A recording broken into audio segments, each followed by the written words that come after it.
Okay, let's dive right into this massive Q1 2026 earnings report from Marathon Petroleum and unpack exactly what drove their profitability. Honestly, it's a fascinating quarter. We're talking dramatic turnarounds, immense cash generation, and, well, a few notable struggles in their transition portfolio, too. In this explainer, we are going to look strictly at the numbers and the strategic updates straight from their latest earnings release and industry tracking just to make sense of exactly where this energy giant stands today.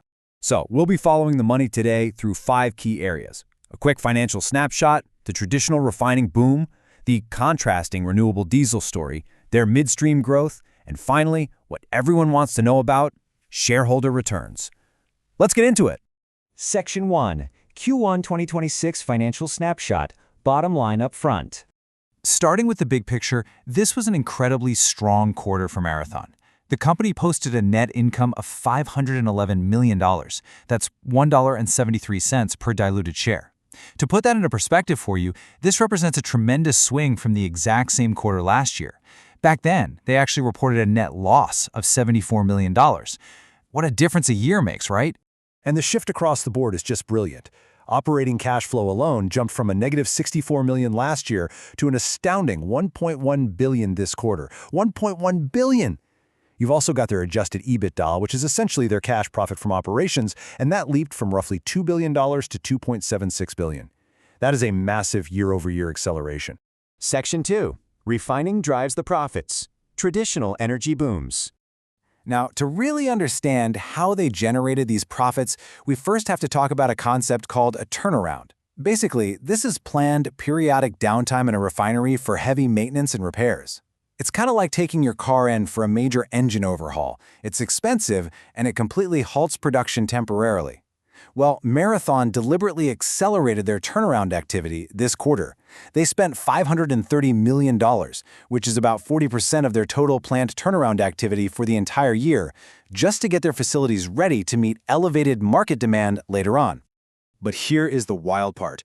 Despite those massive $530 million turnaround costs temporarily taking facilities offline, the traditional refining and marketing segment absolutely surged. Profits here nearly tripled year over year, from $489 million to $1.37 billion in adjusted EBITDA. They managed to run at 89% crude capacity utilization, pushing through 2.9 million barrels per day. The market was just incredibly favorable for them, marked by significantly higher crack spreads. And a crack spread is simply the profit margin between the cost of crude oil and the refined products they actually produce from it.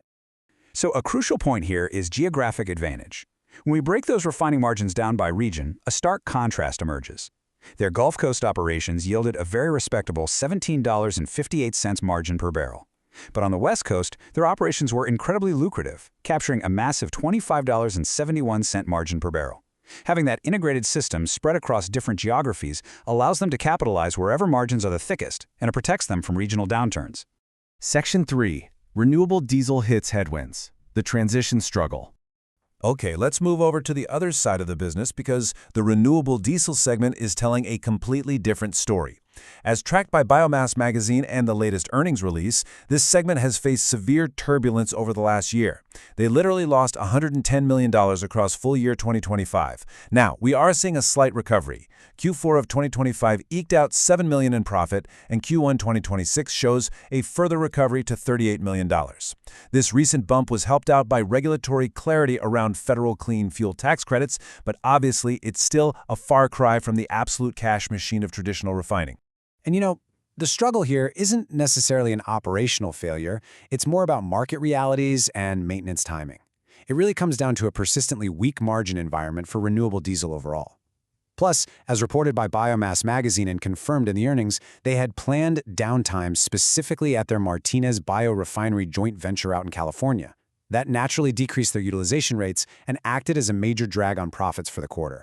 Section 4. Midstream assets and growth. Investing in infrastructure. Despite the speed bumps in the renewable segment, Marathon is aggressively expanding its broader infrastructure to secure future cash flows. They aren't just sitting on their traditional refining profits, right? They're executing value-enhancing projects on a really tight timeline. Their Garyville Jet Flexibility Project, which maximizes higher-value jet fuel production, already came online this past quarter. Coming right up in Q2, they're targeting completion of a major facility upgrade in El Paso to drive volume expansion, and that'll be followed by the Harmon Creek 3 gas plant in Q3. A huge part of this infrastructure strategy flows through their midstream subsidiary, MPLX. And their focus here is crystal clear.